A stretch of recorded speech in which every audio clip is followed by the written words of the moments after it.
Tasya Gyananjana Shalakaya Chakshurunmitam Yena Tasmai Shri Gurave Namaha. Nama Om Vishnupadaya Krishna Prishtaya Bhutale Srimate Bhaktivedanta Swaminiti Namine Namaste Saraswati Deve Gauravani Pracharine Nirvishesha Shunyavadi Paschatya Deshatarine Vanchakalpatarubhyascha Kripa Sindhubhya Evacha Patitanam Pavanebhyo Vaishnavebhyo Namo Namaha. Jai Shri Krishna Chaitanya Prabhu Nityananda Shri Advaita Gadadhar Shivasadi Gaura Bhakta Vrinda. Hare Krishna Krishna Krishna Hare Hare Hare Rama Rama Rama Hare Hare. Ok. Faut vous, amenez-vous plus par là, on n'est pas gros, ça le fun qu'on soit capable de se voir. Ok. Voulais-tu une guitare? Oui, merci. Ok. Donc, on va continuer notre lecture de la Bhagavad Gita, si vous le permettez. On est rendu au chapitre 2. Chapitre 2, aperçu de la Bhagavad Gita, c'est dit que le chapitre 2, c'est comme un résumé de la Bhagavad Gita. Donc, si vous voulez savoir qu'est-ce qui s'en vient, ben, on a un petit avant-goût dans le chapitre 2. Ça touche un peu à tout. Karma Yoga, Jnana Yoga, et vers la fin, un petit aperçu de Bhakti Yoga qui se montre le bout du nez. Donc, on va lire un peu plus qu'une vingtaine de versets, un à la suite de l'autre, seulement les traductions, pour avoir comme une idée de ce qui est en train de se passer. Donc, je vais lire la traduction, mais des fois, je vais changer un petit peu, des fois c'est écrit en français très comme le français, comme pour les aristocrates français. Donc, des fois, je vais peut-être le mettre un peu plus québécois. Donc, vous allez pouvoir... Je vais me permettre de faire ça. Donc, avant de rester à la Bhagavad Gita, on récite le mantra habituel. Om Namo Bhagavate Vasudevaya.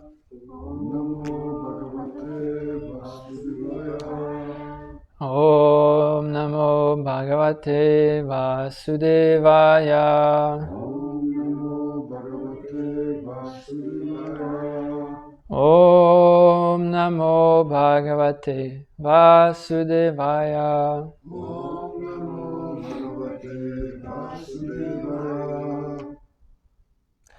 Donc hier, on a entendu le désespoir de Arjuna et ses arguments aussi. Pourquoi il ne voulait pas se battre. Et puis le dernier verset du chapitre 1, ça dit que Arjuna posait son arc et ses flèches. Et puis il s'est assis sur son chariot. Normalement, ils sont debout sur le chariot, en guerre. Là, il s'est assis. Donc, maintenant, on va continuer. Donc, le narrateur, Sanjay, dit « Voyant la grande compassion d'Arjuna, ses yeux baignés de larmes et son esprit troublé, Madhusudan, Krishna, s'adresse à lui. » Donc, Dieu, la personne suprême, dit « Ô Arjuna, comment de telles impuretés ont-elles pu naître en toi? Ces lamentations sont tout à fait indignes d'un homme conscient de la valeur de la vie. Elles ne conduisent pas aux planètes supérieures, mais plutôt à l'infamie. Ô fils de Pritha, Arjuna, ne cède pas à cette impuissance avilissante qui ne te sied guère. Chasse de ton cœur cette piètre faiblesse et relève-toi, ô toi qui châties l'ennemi. Arjuna répond, ô toi qui toujours triomphe de l'ennemi, toi qui tuas Madhu, comment pourrais-je, au cours de la bataille, repousser de mes flèches des hommes comme Bhishma et Drona, dignes de ma vénération. Je préférerais mendier plutôt que vivre en ce monde au prix de la vie d'aussi nobles âmes que mes prédécesseurs. Je préfère mendier, vivre comme un mendiant, que de tuer ces grandes âmes, comme Bhishma et Drona. Même s'ils convoitent les biens de ce monde, même si leurs intentions ne sont pas complètement pures, ils n'en demeurent pas moins nos supérieurs. Leur mort entacherait de sang tous nos plaisirs. J'ignore s'il vaut mieux les vaincre ou être vaincu par eux. En tuant les fils de Dhritarashtra, je perdrai le goût de vivre. Et pourtant, les voici maintenant alignés devant nous sur ce champ de bataille. Une défaillance mesquine m'a fait perdre mon sang-froid et me rend confus quant à mon devoir. Indique-moi donc précisément ce qu'est la meilleure voie à suivre. Je suis à présent ton disciple et je m'en remets entièrement à toi. Instruis-moi, je t'en prie. Je ne vois pas comment dissiper cette douleur qui m'assaille. Je n'y parviendrai pas, même si je conquiers ici-bas un royaume prospère à nul autre pareil sur lequel régner tel un déva dans le ciel. Donc après avoir parlé comme ça, Arjuna, le vainqueur de l'ennemi, dit à Krishna, « Oh, Govinda, qui est un nom de Krishna, je ne combattrai pas. » Donc, Krishna, maintenant, va répondre en souriant. Quand Krishna dit « Ok, je ne vais pas me battre », Krishna, il sourit. Dans son commentaire, Baladev Vidyabhushan, il dit que ce ne serait pas approprié de rire, comme Krishna voulait rire, mais donc à cause de ça, Krishna il a seulement souri. Étant donné qu'Arjuna a fait, là, il s'est mis dans une position humble, donc là, tu sais, il va là. Et Krishna, il ne faut pas qu'il magane un peu trop. Donc Krishna s'adresse à Arjuna. Là, c'est là que vraiment la Bhagavad Gita commence, les instructions de Krishna. Donc on va lire une quinzaine de versets. Dieu, la personne suprême, dit: bien que tu tiennes de savants discours, tu t'affliges pour ce qui vaut pas la peine. Les sages ne pleurent ni les vivants, ni les morts. Jamais ne fut le temps où nous n'existions pas, moi, toi et tous ces rois assemblés ici, et jamais aucun de nous ne cessera d'être.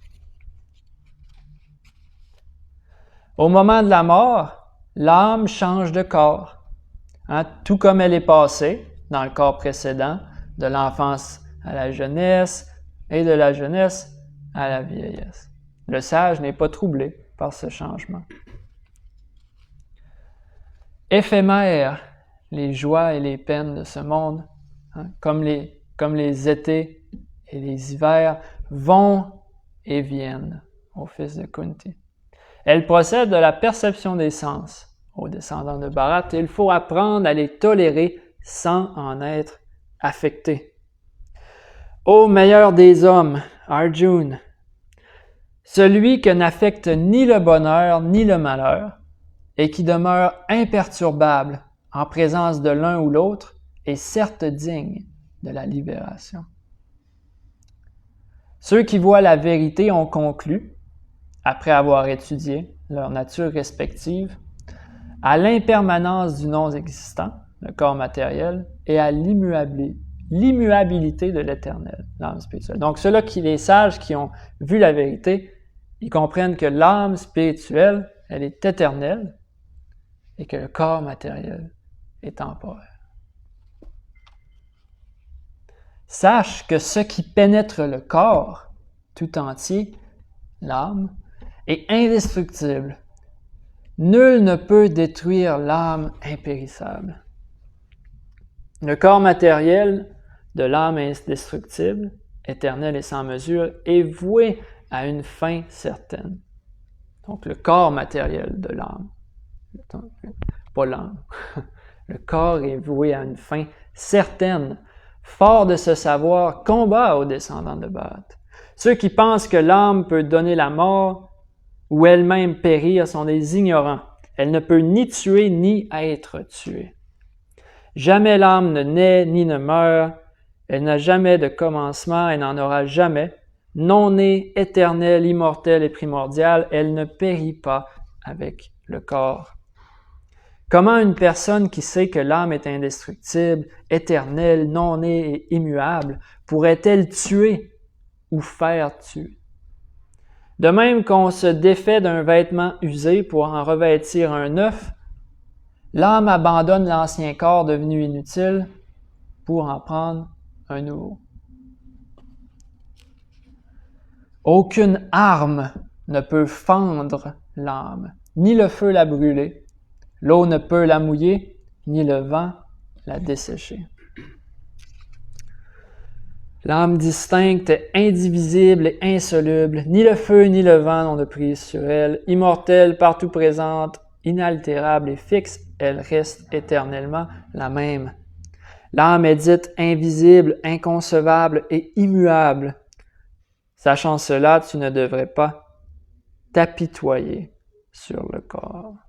Et c'est ici qu'on va terminer notre lecture. Donc, plusieurs versets que Krishna commence à expliquer la nature de l'âme, la différence entre le corps matériel et l'âme spirituelle. Mais il explique deux choses en même temps. Il parle de la nature de l'âme et puis il parle aussi de la tolérance et comment les deux doivent être ensemble, comment la connaissance de l'âme doit amener la tolérance. Parce que Krishna dit le verset commence à dire tout comme quand l'âme meurt, eh bien, elle s'en va dans un autre corps. De la même manière que on passe de la jeunesse à la vie adulte, à la vieillesse. Donc même dans cette vie-là, il y a une forme de réincarnation, un corps de bébé, un corps d'adolescent. Les scientifiques disent que toutes les cellules du corps sont, v'là 7 ans, il n'y a pas une cellule qu'on a dans notre corps pour l'instant qui était là, v'là plus de 7 ans. Donc toutes les cellules sont mortes, puis toutes les nouvelles cellules sont revenues. Donc on se réincarne même dans cette vie. Donc, mais le point, c'est, puis tout de suite après avoir dit ce verset-là, Krishna, il donne un autre verset, Matas Parshastu Kanteya. Il dit que cette connaissance de l'âme-là, elle devrait créer en nous une forme de détachement, une tolérance envers les choses de ce monde. Puisqu'on est supposé venir à une compréhension que les choses qui sont temporaires ne sont pas réelles dans le sens qu'ils sont pas tangibles éternellement. Ils sont réels dans le sens que si on se fesse la tête dans le mur, on va avoir une expérience réelle, mais ils sont pas réels dans le sens que l'énergie matérielle, les formes que prend l'énergie matérielle sont toutes temporaires. Dans la Bhagavad Gita, Krishna explique que Prakriti, l'énergie matérielle, est éternelle, comme l'âme. Donc, c'est quoi? On pensait que l'énergie matérielle, c'était temporaire. Mais non, Krishna dit que l'énergie matérielle est temporaire, mais les formes que prend l'énergie matérielle sont temporaires, comme le bois, la petite table, le micro. Donc, les formes sont vouées. C'est pas... c'est qui? C'est Descartes, ou c'est-tu comme... Rien ne se perd, rien ne se crée, tout se transforme. On apprenait ça au secondaire. Donc, l'énergie matérielle, c'est ça, rien ne se perd, rien ne se crée, tout se transforme, dans le sens que l'énergie matérielle, elle est là. Et puis, elle était là longtemps, puis elle va être là pendant longtemps après. Mais c'est les agencements de cette énergie-là qui sont temporaires. Donc, avec cette connaissance-là, on est supposé arriver à un certain détachement. Donc, Krishna, il dit ça à cause que Arjuna, il est attaché à certaines personnes de l'autre côté, dans l'autre armée dans laquelle il doit se battre, notamment Bhishma et Drona, qui sont nommés. Donc, Krishna, il donne cette connaissance-là. Il dit que, regarde, Bhishma puis Drona, ils vont avoir, ils ont un corps de vieillard. Si tu tues leur corps, ben, ils vont avoir un nouveau corps. Donc, tu peux pas les anéantir eux.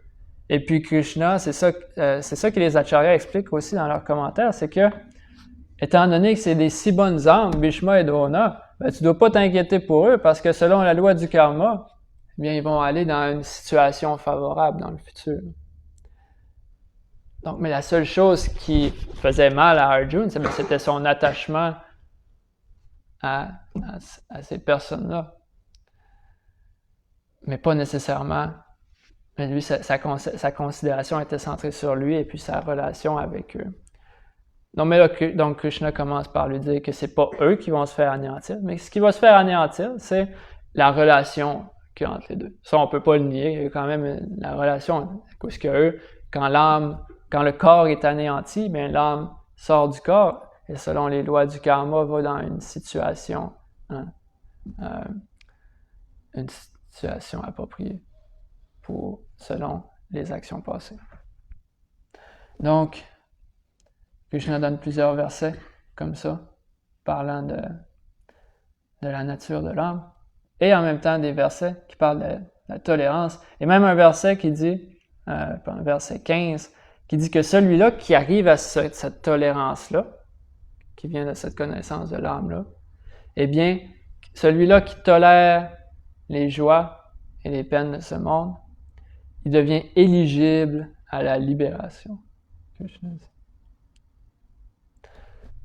Donc, dans le monde matériel, on a une certaine tendance à penser qu'on va changer. Quand on a trop de problèmes, on va changer notre situation. Et puis, un coup qu'on va avoir fait des arrangements matériels, on change de situation, et bien là, on va être enfin heureux. Peut-être qu'on pense qu'on devrait aller vivre dans un autre pays, puis là, on va être plus heureux là-bas. Mais qu'est-ce qui arrive, c'est que notre karma voyage avec nous. Notre karma, il prend le même avion. Puis, il nous suit jusque dans un autre pays. Donc, les gens, ils pensent ça, je vais changer des trucs. On va changer la couleur de notre salon. Ou on va... Toutes sortes de choses. Changement. On change le mouvement. Parce qu'on pense que ça va arriver à une certaine satisfaction. Mais Krishna explique que la satisfaction, en fait, elle doit être interne. On doit arriver à une tolérance des choses matérielles. Donc, mais la tolérance en soi, ça n'a rien aussi de spirituel. Dans le Bhagavatam, on a plein d'histoires du monde que leur caractère, disons, est pas un grand modèle pour nous, mais qui faisaient des grandes austérités aussi. Mais pour des buts moins louables. Donc, Krishna parle de tolérance. C'est bon, la tolérance. Mais la tolérance doit être basée aussi sur la connaissance transcendantale. Donc, Krishna ne fait pas juste parler de tolérance, il donne aussi de la connaissance transcendantale. Il ne fait pas juste donner de la connaissance transcendantale, mais il parle aussi que cette connaissance-là est supposée nous amener à un certain mood. Donc, dans le Bhagavatam, on entend parler aussi Hiranyakashipu, le roi des matérialistes, on pourrait dire. Eh bien, Hiranyakashipu, quand son frère est mort, Hiranyaksha, sa famille pleurait. Puis il était naturellement assez comme désemparé de la mort de Hiranyaksha. Et puis Hiranyakashipu, il disait aux membres de sa famille que il récitait un peu les mêmes versets que Krishna dit là. Il donnait de la très belle connaissance de l'âme. Il faut être détaché, on n'est pas le corps, on est l'âme. Mais Hiranyakashipu, ça reste que même s'il y avait cette connaissance-là de l'âme, il y avait quand même une mentalité, il y a quelque chose qui cliquait pas dans sa tête. Parce que c'est une chose de comprendre qu'on n'est pas le corps, qu'on est l'âme, mais c'est quoi l'âme? Ça va venir plus tard dans la Bhagavad Gita. Krishna, il dit que Mamhaivamsho Jiva Loke Jiva Bhuta Sanatana. Que l'âme, en fait, il dit, elle est un petit fragment éternel de moi-même. Donc là, on est capté. C'est correct, l'âme, c'est comme, on n'est pas le corps, on est l'âme, mais c'est comme, il manque quand même quelque chose. Non, l'âme, elle est un petit fragment de moi-même. Et plus loin, on apprend aussi que ce petit fragment de Krishna, c'est pas juste qu'on est comme dans la peau de Krishna, dans le corps de Krishna. Et ce qu'il veut dire, c'est que, étant donné que tout vient de moi, aham sarvasya prabhavo mata sarvam pravartate. Étant donné que tout vient de Dieu, eh bien, tout est connecté à Dieu. Mais quand l'âme essaye de vivre sa vie sans reconnaître cette connexion-là, la connexion est là. Tu peux la nier, mais elle est là pareil. Mais si tu vis en essayant d'éviter cette connexion-là, eh bien, c'est là que les problèmes commencent. Donc, important au début de comprendre ça, de comprendre qu'on n'est pas le corps. En même temps, il faut qu'on réalise que ça va mener éventuellement, il faut qu'on rende cette connaissance-là un peu plus, il faut qu'on avance cette connaissance-là, qu'on élabore cette connaissance-là. Parce que sinon, ça voudra pas dire grand-chose. Donc, ce qui arrive, c'est que I'm not going to speak about it. Ce qui arrive, c'est que dans certaines religions, il y a ce concept-là de l'âme. Mais souvent, on en parle comme on dit « mon âme ». Comme c'est quelque chose, il y a moi. C'est comme moi, je parle de ma main. Ma main, elle m'appartient. Ou mon gilet, mon t-shirt m'appartient. Mais on parle de mon âme. C'est comme... Mais non, en fait, il n'y a pas de mon âme. C'est moi, l'âme. Je, en tant qu'âme. Donc, il faut qu'on fasse comme ce déclic-là. Et dans certaines religions, il y a comme, des fois, une petite difficulté à comprendre ça. Mais c'est parce que la connaissance de l'âme, c'est quelque chose de très... c'est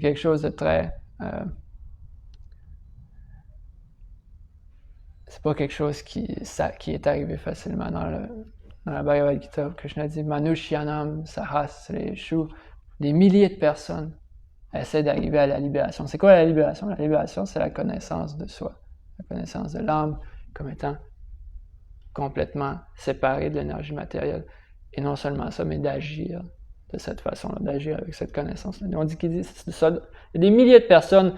Une personne essaye de comprendre ça. Puis de ces personnes-là, il y en a des milliers, selon des milliers de personnes qui essayent de comprendre cette connaissance-là, ben il y en a à peine une qui arrive à vraiment réaliser cette connaissance-là. Donc, c'est pas quelque chose de facile d'arriver à la connaissance de l'âme, à la libération, nishta. Mais ça commence par écouter et penser à essayer comme quand on vit notre vie de tous les jours. Quand on voit toutes les choses qui se passent devant nous, essayer d'agir comme un observateur. Quand on voit qu'il se passe des choses, même ce qui arrive à mon corps, de toujours avoir un mood d'observateur, un détachement sur les choses matérielles.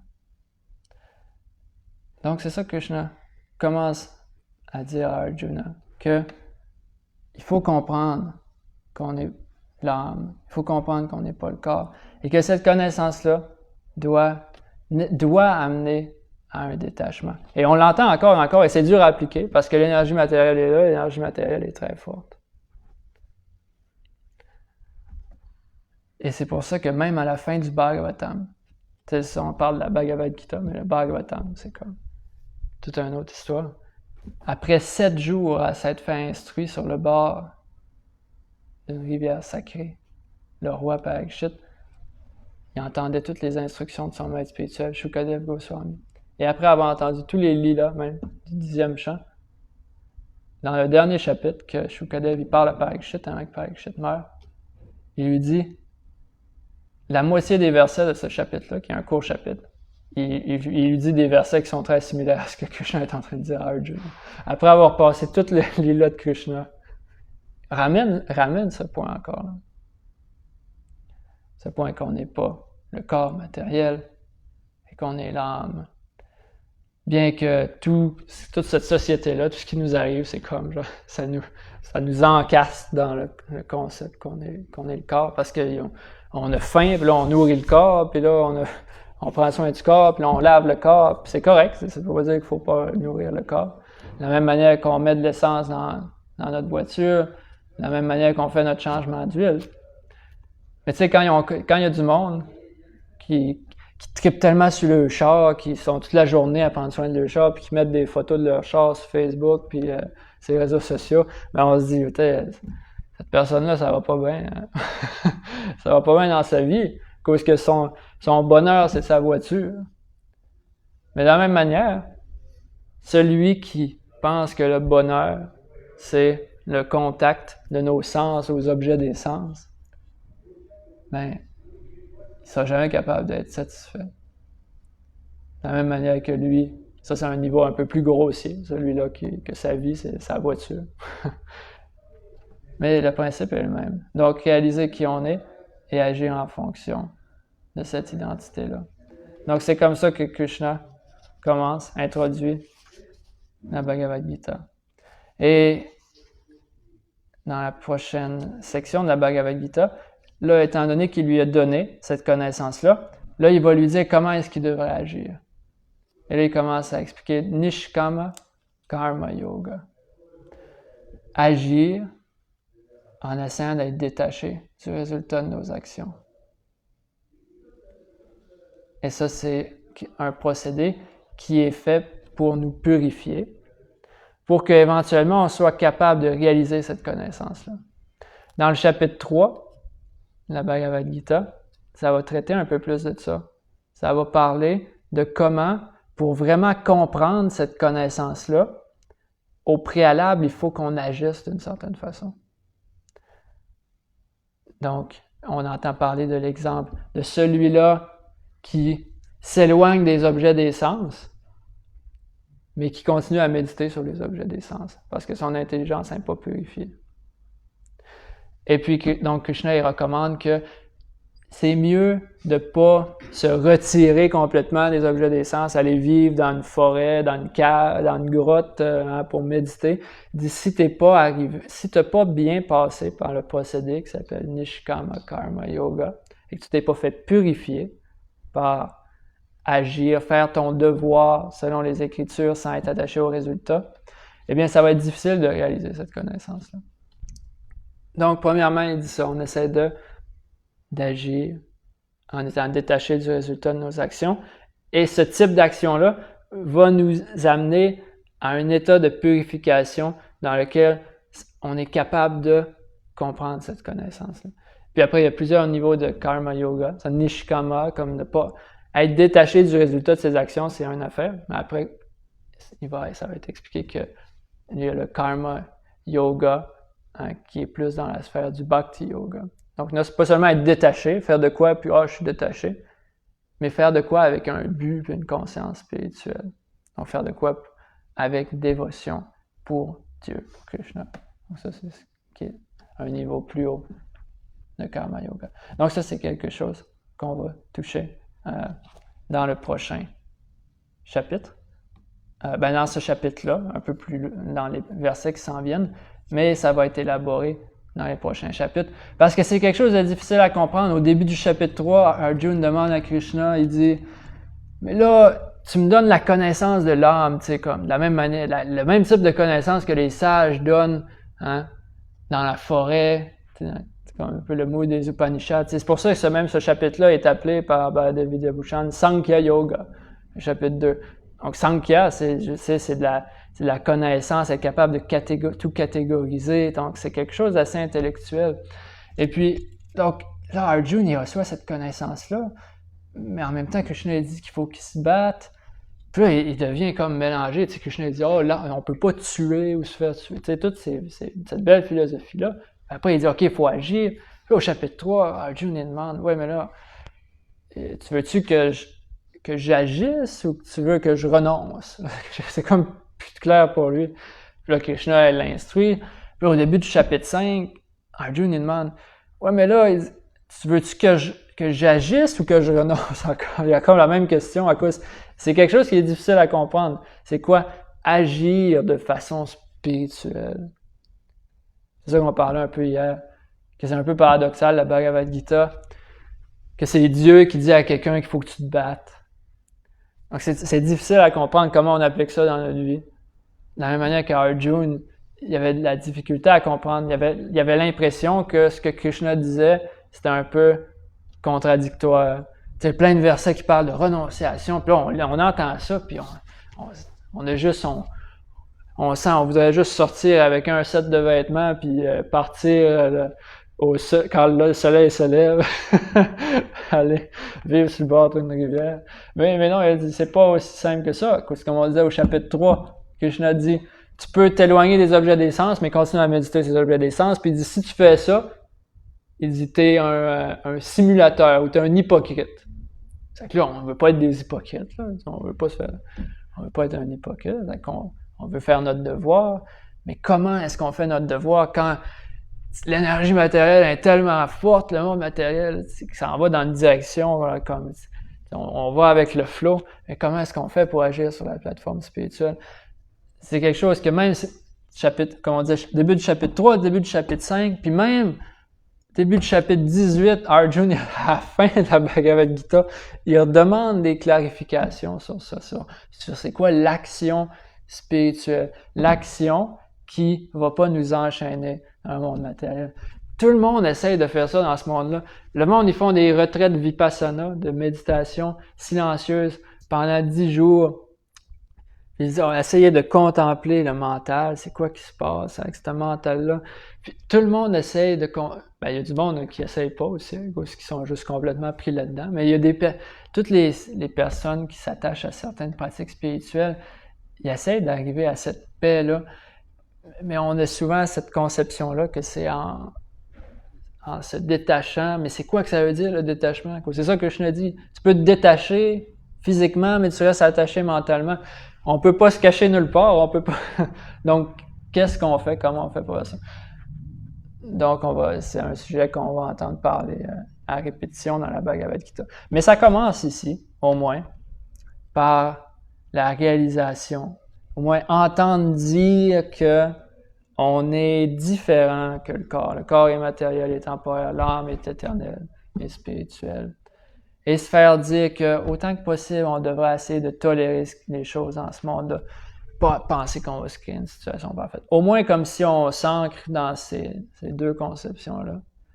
Eh bien, on peut avoir une base relativement solide sur laquelle on peut absorber les instructions de la Bhagavad Gita qui vont s'en venir. Au moins si on essaie on écoute cette connaissance-là, puis on essaie d'appliquer cette tolérance-là, ce détachement-là, eh bien, on va être un candidat à réaliser la connaissance qui va s'en venir. Comme Krishna dit, il devient un candidat à la libération, celui-là qui tolère dû à cette connaissance. Donc, on n'ira pas plus loin pour aujourd'hui. On peut arrêter la vidéo et maintenant. Hare Krishna.